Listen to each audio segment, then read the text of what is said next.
Salam, hər vaxtınız xeyir olsun. Bu günləri sizinlə 8-ci sinifdən mayalanma bətin daxili inkişaf mövzusu haqqında danışacağıq. Biz bilirik ki, qadın orqanizmində mayalanma yumurtalıq borularında baş verir. Yumurtalıq borularına daxil olan spermatozoid burada yumurta hüceyrə ilə birləşir və zigot əmələ gətirir. Zigot sonra bölünərək çox hüceyrəli rüşeymə başlanğıc verir. Zigotun yaranması hamiləliyin başlanması deməkdir. Hamiləliyin biz gedişatını 3 mərhələdə, 3 dövrdə nəzərdən keçirəcəyik. Birinci dövr başlanğıc dövrüdür. Başlanğıc dövrü 6-7 gün çəkir. Başlanğıc 6-7 gün çəkir. Bunun demək 4-5 günü boruda baş verir.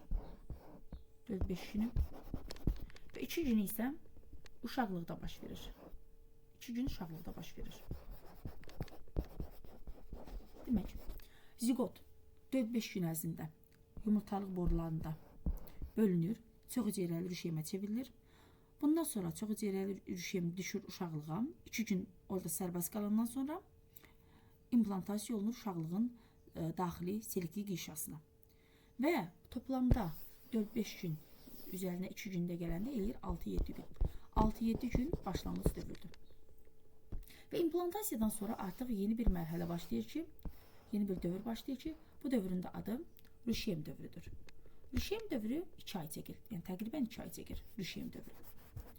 İmplantasiyadan sonra başlayır dediyimiz kimi. Rüşeym dövründə rüşeymi əhatə edən hüceyrələrdən qişalar yaranır. Həmin qişalardan birincisi xovlu qişadır, bir də şəffaf qişa. Xovlu qişa adından da görünür kimi xovlardan ibarətdir. Həmin xovlar rüşeymi uşaqlığın selektiv qişasına birləşdirir və uşaqlığın selektiv qişasından rüşeymə qidalı maddələrin daxil olmasını, yəni rüşeymin qidalanmasını təmin edir. Eləcə də rüşeymdə yaranan məhsulların xovlar vasitəsindən ananın qanına keçməsi təmin olunur. Şəffaf qişa isə rüşeymi əhatə edən mayeyi əmələ gətirir. Yəni rüşeym həmin mayenin içərisində inkişaf edir. Maye rüşeymi səsdən və zərbələrdən qoruyur. Yuxarı sinif dərsliklərində bu barədə var. Məsələn, orada xordalı heyvanları verir. Müxtəlif xordalı heyvanlar, məsələn, balıqlar, suda göldə yaşayanlar, sürünənlər və s. Deyir ki, bunların inkişafı maye içərisində gedir. Məsələn, tutaq ki, balığın rüşeyminin inkişafı, məsələn, çay suyunda ola bilər, dəniz suyunda ola bilər və s. Təbii ki, bizdə indi rüşeymin inkişafı ana orqanizmində, dəniz suyunda və yaxud da ki, çay suyunda deyil, sadəcə rüşeymi əhatə edən mayedə, amnion mayesi deyəcək ki, yuxarı siniflərdə ona amnion mayesində baş verir. Sonra 2-ci ayın axırında cift əmələ gəlir. Ciftin əmələ gəlməsi ilə yeni bir dövr başlayır, döl dövrü. Döl dövrü 3-cü dövrdür. Döl dövrü əmələ gəldikdən sonra artıq göbək ciyəsi yaranır. Göbək ciyəsi 2 arteriya və 1 vena damarına malikdir. Arteriya damarları döldən ciftə doğru, yəni ciftə daha doğrusu, karbon qazını və o yaranan o lazımsız məhsulları aparır. Bir ədəd vena damarı isə, qidalı maddələri və oksigeni demək, ciftdən dölə dövrü gətirir. Dölə doğru gətirir. Yəni dölü deməli qidalı maddələrin və oksigenlə təmin edilir bu damarlar. Cift 2-ci ayın axırında yaranır və 4-cü ayından başlayaraq hormon ifraz edir. Biz bilirik ki, həmin hormonlar hamiləliyin normal gedişatını təmin edən hormonlardır. Döl 2-ci ayın axırında yarandığı üçün döl dövrü təqribən 7 ay çəkir.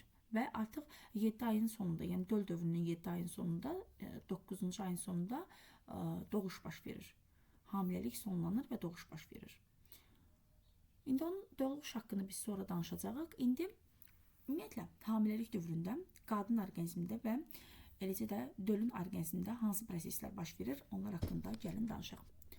Artıq dölün 3-cü ayında, yəni inkişafının, daha doğrusu uşağın inkişafının 3-cü ayında, bətin daxili inkişafının 3-cü ayında biz deyirik ki, artıq onda orqanlar formalaşır.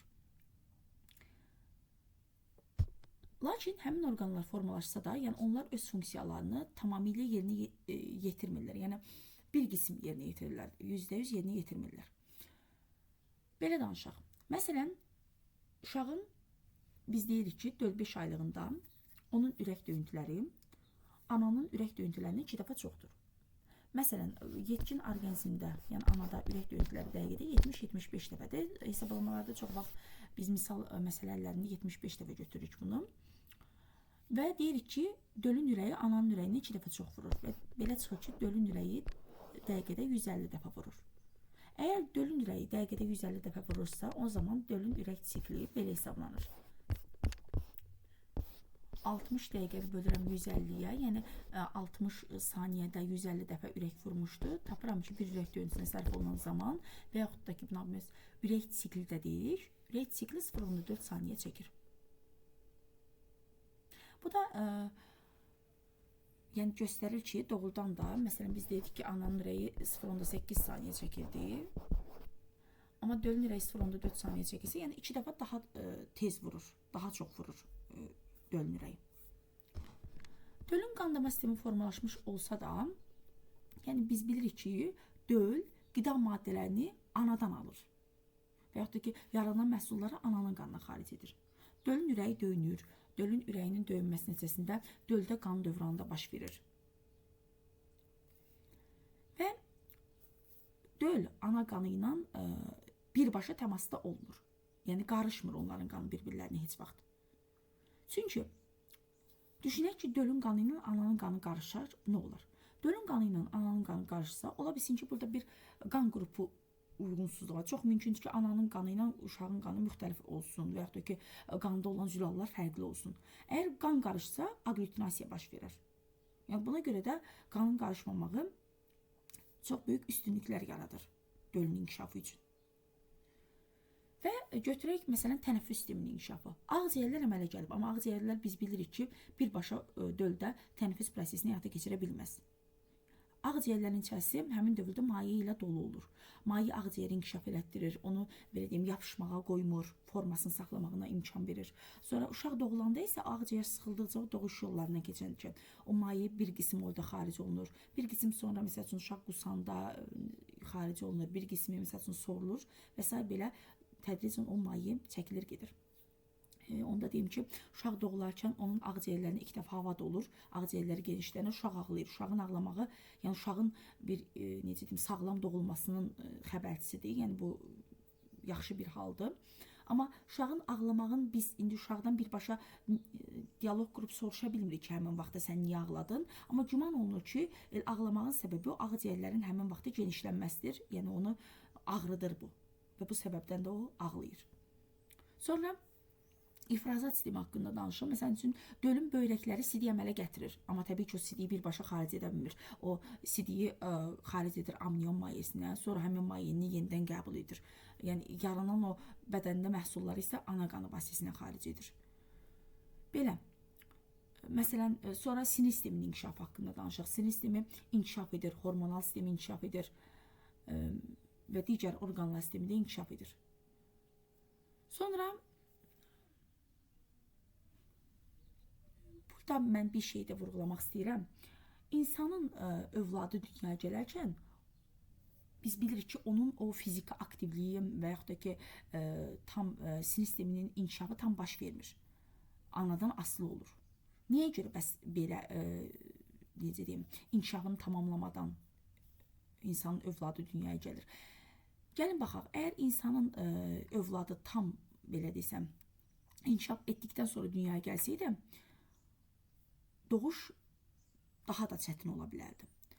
Məsələn, insanda sinir sistemi inkişaf etdikcə beyin inkişaf edir, baş böyüyəcəkdir. Və başın o böyüdüyü dövrdə doğuş daha çətin ola bilərdi. Amma tam o beyin öz inkişafına çatmamışdan uşaq doğulur.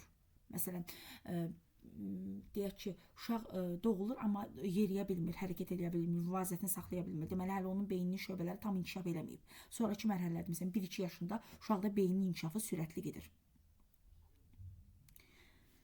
Bəs bunun bizə qazandırdığı üstünlüklər nələrdir? Dediyimiz kimi, uşağın salamat doğulmasını, daha az travma ilə doğulmasını, daha doğrusu travmasız doğulmasını təmin edir bu. Düşünək ki, insan dik yeriyir. Dik yermə nəticəsində insanda çanaq sümükləri hərəkətsizdir. İndi insan dik yerməsəydi doğuş asan olacaqdı. Amma bu zamanda Təbii ki, biz əmək funksiyalarımızı tam yerinə yetirə bilməyəcəkdik. İndi doğuş yolları insanda dardır və bu da insanın doğuşunu çətinləşdirir. Bunun tənzimləyən bir mexanizm haqqında biz danışdıq. Məsələn, dedik ki, tam o inkişaf etmədən doğulur. Başqa bir buna kömək edən amil nədir? Bəs doğuşa kömək edən amil nədir? İnsan dar doğuş yollarından keçərkən kəllə qabağının sümükləri bir-birinin üzərinə müəyyən qədər minir, belə desəm, bir-birinin üzərinə çıxır. Və baş bir qədər uzunsovlaşır və doğuş təmin olunur. Sonraki mərhələlərdə sümüklər qayıdır öz vəziyyətinə təbii ki. Yəni bu sadəcə insanda o kəllə sümüklərinin tam bitişmədən insanın doğulması insanda bir üstünlükdür. Yəni də deyirəm, yəni travmanı azaldır, minimuma indirir. Sonra dediyimiz kimi 9-cu ayın axırında artıq doğuş başlayır. 9-cu ayın axırında demişdik ki, hamiləlik yekunlaşır. Yəni orada cift tədricən ayrıldıqca progesteron hormonunun səviyyəsi qanda düşürdü aşağı. Progesteron hormonunun səviyyəsi aşağı düşdükdə hipofizə siqnal gedirdi. Hipofiz oksitosin hazırlayırdı. Oksitosin isə qana buraxıldıqdan sonra gəlirdi və uşaqlığın saya zələ divarlarının yığılmasına səbəb olurdu. Biz buna doğuş sancısı da deyə bilərik. Doğuş sancıları yaranırdı. Uşaqlığın saya zələ divarları yığıldıqca uşağın doğumu, yəni uşağın uşaqlıqdan xaric olması baş verirdi. Həmçinin oksitosin hormonunun təsiri ilə süd ifrazı baş verirdi. Süd ifrazı deyirəm, südün istehsalı demirəm. Südün istehsalının prolaktin hormonu təmin edir. Süd ifrazı, həmçinin burada oksitosinin başqa bir təsirindən analıq duyğuları yaranırdı. Uşağın daha çox fiziki təmasda olduqda da bu baş verirdi. Uşaq doğulurdu. Uşaq doğulduqdan bir qədər sonra artıq ciftə qovur düşürdü. Bir də doğulduqdan sonra uşağın göbəkciyəsi kəsilirdi. Yəni ana ilə əlaqəsi artıq kəsilirdi. Sonra burada indi bəzi məlumatlar var, onlar haqqında da danışaq. Məsəl üçün, hamilə qadınlar öz sağlamlığına fikir verməlidirlər. Nə haqda danışaq burada? Məsələn, dar ayaqqabı geyinməməlidirlər, hündür taban ayaqqabı geyinməməlidirlər, dar paltardan uzaq olmalıdırlar. Yəni, bütün bunlar qadınlarda qan dövranını pozur. Həmçinin qidalanmalarına diqqət etməlidirlər. Vitaminli qidalara daha çox üstünlük verməlidirlər, sağlam qidalara üstünlük verməlidirlər. Bəzi zərərli vərdişlərdən alkoqollu içki qəbulu, narkotik maddə qəbulu, həmçinin siqaret çəkmək kimi zərərli vərdişlərdən uzaq olmalıdırlar. Kəskin idman hərəkətlərindən uzaq olmalıdırlar. Yəni, bütün bunlar öz negativ nəticəsini göstərə bilər. Ciddi yuxu rejiminə əməl olunmalıdır.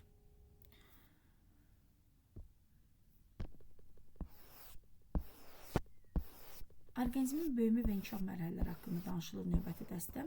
Burada belə bir cədvəl var. Gəlin bunu da nəzərdən keçirək. Yeni doğulma dövrü, çağa dövrü 4 həftə çəkir. Bəzən testlərdə bunu 1 ay kimi də verə bilirlər. Sonra üstü əməl dövrü 11 ay çəkir. Yəni 1 ayından 1 yaşına qədər 11 ay. Bağçaya qədər yaşlı dövrü 1 yaşından 3 yaşa qədər, yəni 24 ay. Məktəbə qədər və yaxud da ki, bağça dövrü 3 yaşından 6 yaşa qədərdir. Və məktəb dövrü də 6 yaşından 17-18 yaşa qədərdir. Yəni bu dövrdə artıq 18 yaşda, 17-18 yaşda artıq uşaqlıq dövrü, uşağın o inkişaf dövrləri tamamlanmış olur. Bundan sonraki mərhələ artıq gənclik dövrüdür. Və burada mən bir də bir şey haqqında da danışmaq istəyirəm. Burada biz testdə tez-tez qabağımıza çıxır əyriliklər. Əyriliklər haqqında da danışsaq yaxşı olar. Demək, əyriliklər necə meydana çıxır? Demək, İnsan hələ anasının bətnində olarkən onun olma əyriliyi meydana çıxır. Birinci olma əyriliyi haqqında danışaq. İnsan hələ anasının bətnində olarkən olma əyriliyi meydana çıxır. Sonra insan, yəni doğulduqdan sonra postmineral inkişafın 2-ci ayında insanda boyun əyriliyi yaranır. Boyun əyriliyi, məsəl üçün o həmin artıq 2-3 ayında uşaq boynun qaldırır, başın qaldıra bilir. Yəni bu artıq onda boyun əyriliğinin belə desəm ki, yarandığı dövrdür. Sonra növbəti aylarda döş əyriliyi yaranır. 6-7 aylığında baş verir bu. Döş əyriliğinin yaranması, yəni uşağın oturması ilə bağlıdır. Və həmçinin 1 yaşında artıq uşaqda bel əyriliyi yaranır. Yəni bel əyriliyi yarananda uşaq artıq yeriməyə başlamış olur. Yeriməyə başlayır. Yəni burada bəzən ontogenezi dövrü deyir. sualları verərkən, yəni ontogenezi dövrü deyərkən postembrional dövrün ayları ilə yanaşı biz embrional inkişafın da 9 ayını nəzərə almalı. Məsəl üçün deyə bilər ki, ontogenezin neçənci ayında boyun əyirliyi yaranır? Demək 9 ay ana bətndə embrional inkişaf dövründə, 2 ayda məsəl üçün postembrional inkişaf dövründə deyirik ki, ontogenezin 11-ci ayında məsələn boyun əyirliyi yaranır. Belə.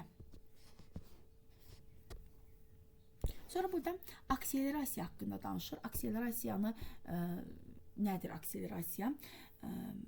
Uşaqlarda əqli və fiziki inkişafın sürətli getməsidir. Yəni əvvəlki dövrlərin, əvvəlki tutaq ki, əsrin uşaqlarına nisbətən indiki dövrün uşaqlarında həm əqli, həm də fiziki inkişaf daha sürətli gedir. Bunu Koch müəyyən etmişdir.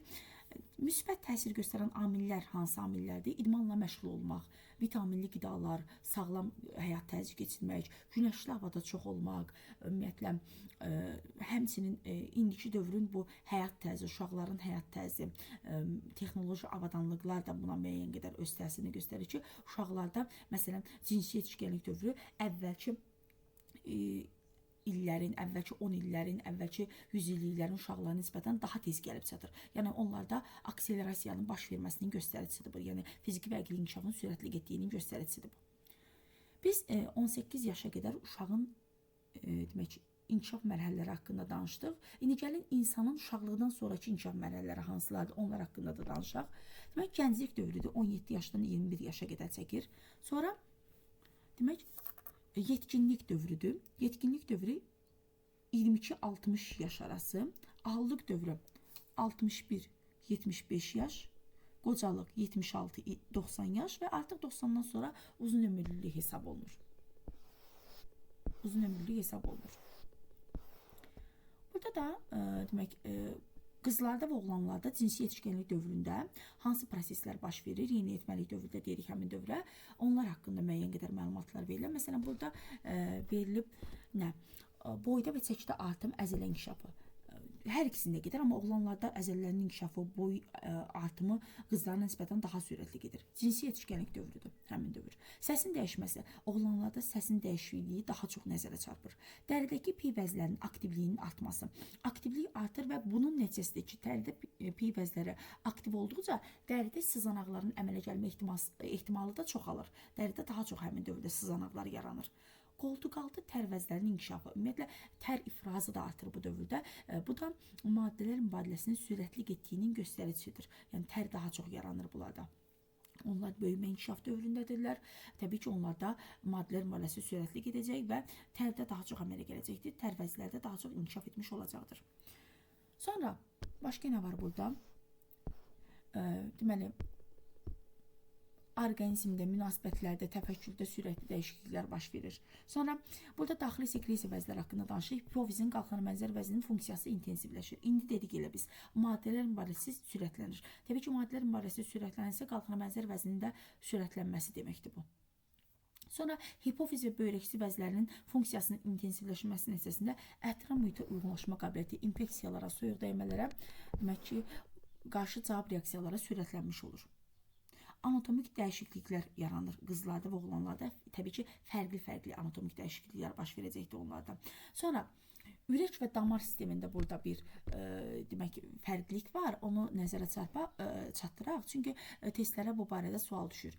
Ürək sürətlə böyüdüyü halda qan damarları inkişafdan, yəni ürəyə nisbətən inkişafdan qalır. Bir qədər zəif inkişaf edir ürəyə. Sonra düzdür, bu bərabərləşir, bir-birini tarazlayır. Amma yəni yeniyetməlik dövründə ürək sürətlə böyüyür, inkişaf edir. Amma qan damarları bir qədər geridə qalır. Bu da yeniyetməlikdə tez-tez o qan təzyiqinin dəyişməsinə, əhval-ruhiyyəsinin dəyişməsinə, sonra baş ağrılarına, sonra oksigen azlığına, beyin oksigen azlığına və digər negativ hallara səbəb ola bilər. Nəticədə də diqqət yayınır, yaddaş, qavrama qabiliyyəti zəifləyir və s. Amma təbii ki, dediyimiz kimi bir müddətdən sonra qan damarları da inkişaf edir və ürəyin inkişafı ilə qan damarının inkişafı tarazlaşır. Boy artımı. Boy artımı qızlarda 18 yaşına qədər, oğlanlarda isə 20 yaşına qədər davam edir. Belə. Yəni bütün bu hallar demək ki, uşağın inkişaf dövründə baş verən proseslərdir. Burada indi mövzumuz tamamlanır. Ümid edirəm ki, faydalı olacaq sizin üçün bu video, bu mövzu. Bəyənərsiniz inşallah və kanala da abunə olmağı unutmazsınız. Çox sağ olun. Hər birinizə təşəkkür edirəm. Vaxtınızı aldım. Minnətdaram sizə.